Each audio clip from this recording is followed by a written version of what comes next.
ذوالحجہ کے پہلے 10 دن اللہ سبحانہ تعالیٰ نے افضل دن بنائے ہیں، اور اس کا تذکرہ ہمیں اللہ کی کتاب میں ملتا ہے۔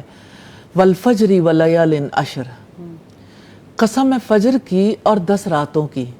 اور سیدنا عبداللہ ابن عباس کہتے ہیں کہ ان 10 راتوں سے مراد ذوالحجہ کے 10 دن ہیں۔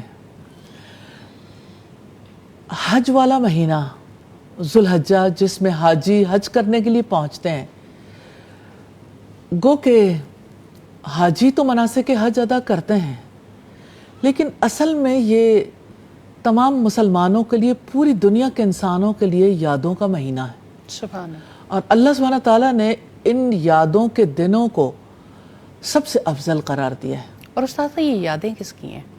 یادیں انہیں کی جنہوں نے وفا کا حق ادا کر دیا۔ ابراہیم علیہ السلام کے بارے میں اللہ سبحانہ تعالیٰ نے یہی ارشاد فرمایا کہ ابراہیم تو وہ ہیں جنہوں نے وفا کا حق ادا کر دیا۔ تو ابراہیم علیہ السلام پر 30 بڑی بڑی آزمائشیں آئیں۔ کہنے کو آزمائش ایک ورڈ ہے، لیکن جب انسان اس سے گزرتا ہے ایک ایک آزمائش سے، تو اسے پتہ چلتا ہے کہ اس آزمائش میں اپنا توازن برقرار رکھنا بھی کتنا مشکل ہو جاتا ہے، اور پھر کس طرح سے اس سے باہر آنا، پھر اللہ سبحانہ تعالیٰ کا شکر گزار ہونا۔ اور جب انسان اللہ تعالیٰ کے احکامات پر عمل کرتا ہے تو ہر آزمائش اس کو اور زیادہ نکھار دیتی ہے، ہر آزمائش اور زیادہ آگے بڑھا دیتی ہے۔ تو انبیاء پر ہی سب سے زیادہ آزمائشیں آئیں، اور پھر اس کے بعد ان لوگوں پر جو انبیاء کے قریب ہیں، پھر اس کے بعد والے لوگوں پر، یعنی آزمائش اللہ سبحانہ تعالیٰ کی طرف سے ایمان کا ٹیسٹ بھی ہے، اور آزمائش آگے بڑھانے کا ذریعہ بھی ہے، ایمان کی نشانی بھی ہے۔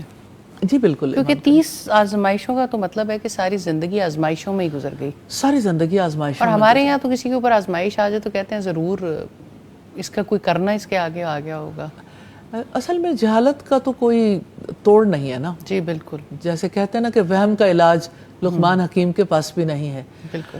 تو اسی طرح سے جہالت کا علاج ہے تو علم ہی، لیکن جو علم بھی حاصل نہ کرنا چاہے تو یہ لا علاج مرض ہے، جب تک کوئی علم حاصل نہ کرے۔ علم سے ہی اس یعنی تکلیف کو دور کیا جا سکتا ہے، اور اس مائنڈ سیٹ کو جو ہے وہ صحیح کیا جا سکتا ہے۔ تو آزمائش تو ظاہر ہے کہ یعنی سم ٹائمز ایسا ہوتا ہے کہ انسان زندگی میں ایسے کام کرتا ہے جس کی وجہ سے اللہ سبحانہ تعالیٰ اسے کسی نہ کسی مشکل میں مبتلا کر دیتے ہیں، لیکن مشکلات میں مبتلا ہونا بہرحال انسان کو نکھارتا ہے۔ مثال کے طور پر کسی پر بیماری آتی ہے تو یہ بیماری اس کے لیے کس طرح مفید ثابت ہوتی ہے۔ رسول اللہ نے فرمایا بخار کو برا نہ کہو، اور آپ نے ایک دفعہ کسی مریض کی عیادت کرتے ہوئے ایک سٹک کو توڑا اور اس کو جھاڑا اور اس کے پتے جھڑ گئے، تو آپ نے فرمایا کہ جیسے یہ پتے جھڑ جاتے ہیں، ہم جب جھاڑتے ہیں پتے جھڑتے ہیں، اسی طرح سے بخار کی وجہ سے انسان کے گناہ جھڑ جاتے ہیں۔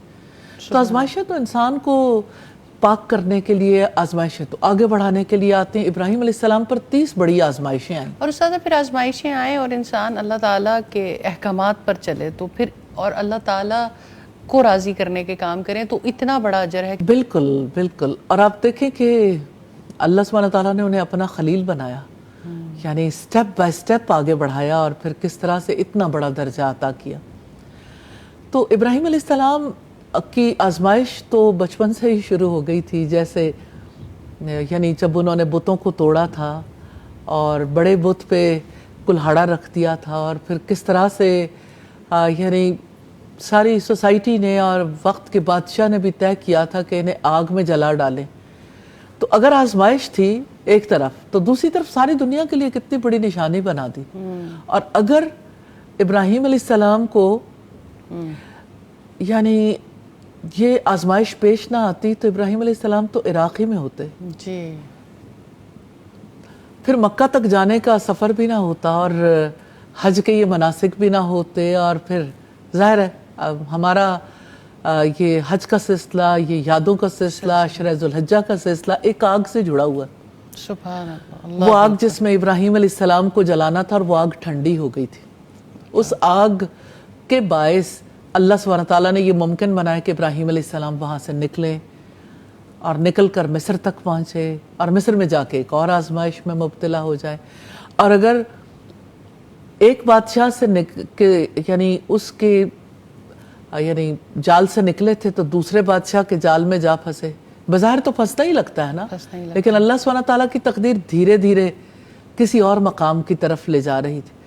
اور مصر کے بادشاہ نے جب سیدہ سارہ پر بری نظر رکھی تو اللہ سبحانہ تعالیٰ نے کس طرح سیدہ ہاجرہ کا تحفہ سیدہ سارہ تک پہنچایا, اور سیدہ سارہ کے توسط سے ابراہیم علیہ السلام تک, پھر اسماعیل علیہ السلام پیدا ہوئے, اور پھر سیدہ سارہ کا دل تھوڑا متاثر ہوا, اور پھر کس طرح سیدہ ہاجرہ کو حرم کی سرزمین میں بلد امین میں پہنچا دیا گیا جب وہ ایک صحرا تھا, بے آب و گیاہ وادی تھی. اور یہیں سے یادوں کا سلسلہ شروع ہوتا ہے. لیکن میں ہمیشہ ان یادوں کو اس آگ کے ساتھ متھی کر کے ہی دیکھتی ہوں, کیونکہ بہرحال اسباب مسبب الاسباب ہی کے پیدا کرتا ہے, اور انسان کو پتہ چلتا ہے کہ جو صورتحال سب سے زیادہ انسان کو تکلیف دہ محسوس ہوتی ہے اس میں کتنی خیر, کتنی حکمتیں اللہ سبحانہ تعالیٰ کی پوشیدہ ہوتی ہیں.